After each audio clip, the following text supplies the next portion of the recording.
Hey, how's it going, everyone? Justin again. As always, thanks for watching my channel. Welcome back.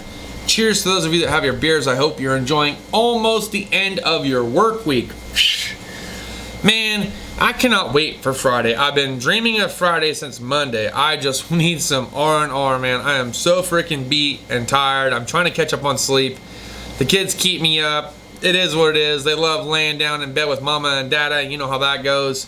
But you know what? Overall, pretty happy guy, hanging out, having a good time with my kids, playing riddles. I don't know if you guys have done this, but I've been doing this with my kids for years now. They absolutely love it. Pull up Google for riddles and give them points to earn so they can earn more money or cash prizes going into the weekend, so they have a little something to spend when they go to the Walmart or Target or wherever you normally go for your shopping. It's a fun game for the whole entire family. I'm a gambler. I love gambling with the kids and playing with them.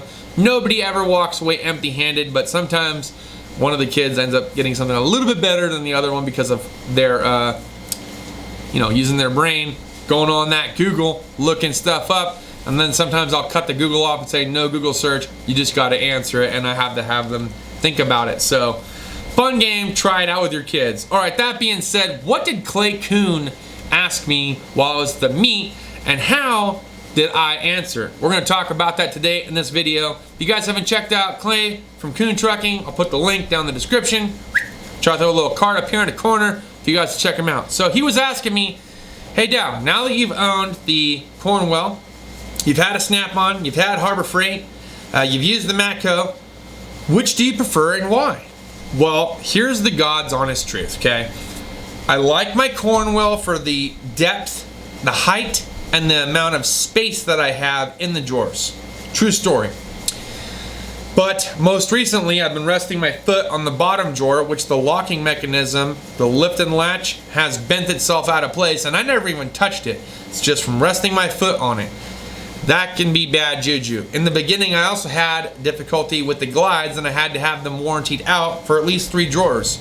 So that was a fix that I had to have and make happen. On my Snap-on KRL, I didn't have any issues whatsoever. I had the rhino-lined hardtop, which I thoroughly miss my Snap-on KRL, I'm not going to lie. We'll come back to that here in a little bit. With the Matco service cart, I hate it. I absolutely hate it.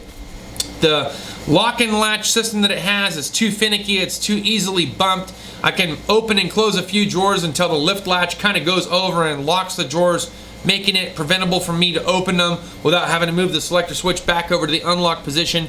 And I never lock the box, so it's a pain in the ass to say the least. When I wanted to lock all the drawers and maneuver my cart across the way, it didn't lock any of them. The whole thing almost came tipping over. Luckily, it slammed against a workbench, kept itself stabilized. I was able to have a little bit of help, pick it back up, push all the drawers in. Now I'm a lot more careful when I move throughout the shop. The Harbor Freight toolbox that I've had used and showed you guys in the videos has worked out really well. And it has held up. I haven't had any issues. We've been beating on it, using the drawers. I have special tools in there. I'm in that box about half as much as I am my service cart nowadays. And I gotta tell you, the gliding mechanisms work great. The downside is the depth of the drawer. It's not too short of what I have and expect out of this Cornwell box or even my Snap-on, but there is more depth, meaning from front to rear, in the Snap-on as well as the Cornwell. I also have more height out of my Cornwell than I did Snap-on or the Harbor Freight. Most of the drawers in the Harbor Freight and Snap-on are a little bit narrow for my taste.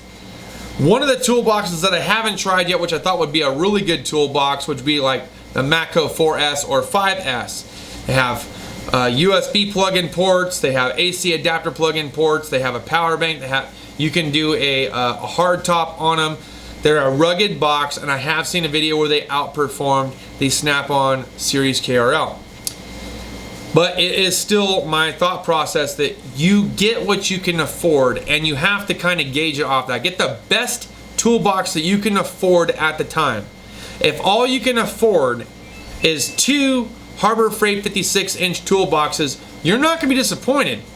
You'll have to juggle some things around and make it work for you if you have that amount of space allotted to you in the shop. You're not going to be disappointed. It's just that you're going to have to play with it a little bit. You can add on side lockers, end lockers, etc. When it comes to Snap-on, Matco, or Cornwell, here's the problem that I have with Cornwell. I can no longer purchase a hutch, side locker, or end cabinet from Cornwell for my toolbox because, and I forget who makes them now or who made them before, but it's between Kennedy and Waterloo. Well, they switched up manufacturers, and now I can no longer add the same exact, might be the same exact color, but I can't exactly make the same exact match for my toolbox because of that.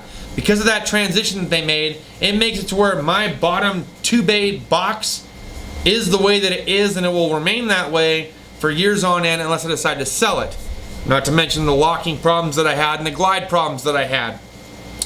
With the Harbor Freight stuff, again, you get what you pay for. Phenomenal boxes for what they're worth, but you are sacrificing some height, some depth, etc.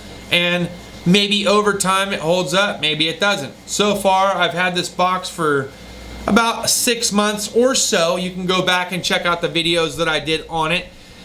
It hasn't let me down, but it is rather full, and I still have plenty more tools that I could put in it if I wanted to, so it doesn't hold everything that I have.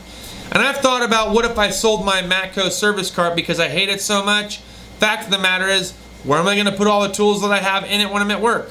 I would have to immediately buy something else to transfer stuff over to a different cart, hoping that it would hold the same amount of tools that I have in it, and then I have to play this juggle game, which everyone knows the juggle game. When you buy a new service cart or toolbox, you have to figure out where stuff goes, especially if you have OCD. You know, maybe you don't want your pry bars laying sideways. Maybe you want them sticking straight up and down in one of those holes. Maybe you don't want them in those holes and you want them laying sideways in the blow molded case. Maybe you want your sockets and specialty sockets in blow molded cases, not in racks. Maybe you want your wrenches on one nice organization tray, not in a V-shaped design wrench rack that takes up extra space. Maybe you want pegboard instead of magnetic twist and rail sockets.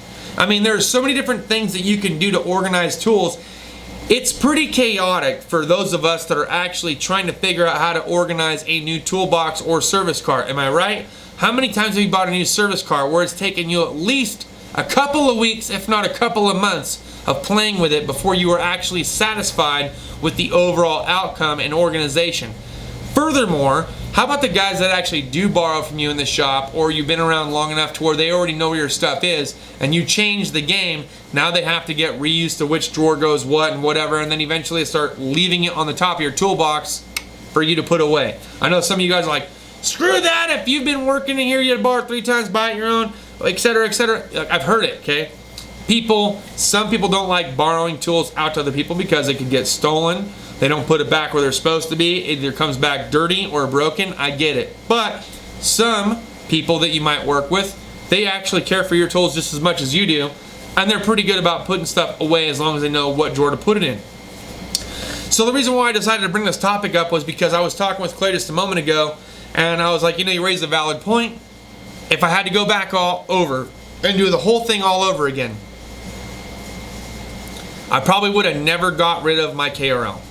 I loved that toolbox. It was a phenomenal toolbox. It held everything exactly the way that I wanted it to. I never had an issue with height, depth, weight, or anything. It continuously worked.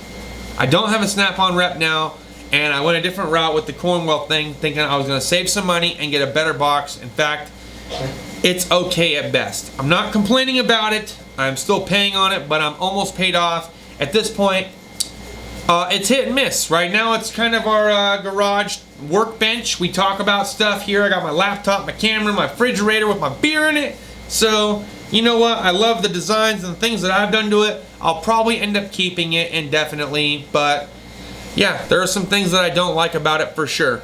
And if I could go back in time, I probably would have kept that snap-on KRL. I probably would have added to it. And you know the benefit about having a snap-on over any of the other ones, they've never changed manufactured plans. If you have a snap-on toolbox, you can add a hutch, side locker, end locker, etc. You never have to worry about them changing companies to where it doesn't accommodate the previous model that they had. I mean, like clockwork, they are a good go-to box that you can continuously build on and never have to worry about them ever going out of style. Everybody loves them, and there's a good reason for it. But finding a good toolbox is like finding a good beer, okay? You have to be able to afford it first. There's a reason why I drink Natty Ice. There's a reason why I have a Harbor Freight toolbox. I buy things that are within my budget to do so. I don't try to overstretch myself too much. Sometimes I get a little bit crazy and I'm like, oh man, I cut it too close this week. I cut it too close this month. I remember that. I try to go back. I try to put more emphasis on saving money so that way I don't do it again the next time. But, you know, we're only human. We all make mistakes. We all overstretch our boundaries from time to time. It's all about figuring it out and then moving forward from there. That's all I got for this video. If you guys like the video, give me a thumbs up. If you didn't like the video, give it a thumbs down. Share if you want to share. Make sure you check out KOON Trucking and my other boys listed down in the description. We'll see you guys next time. Cheers and deuces.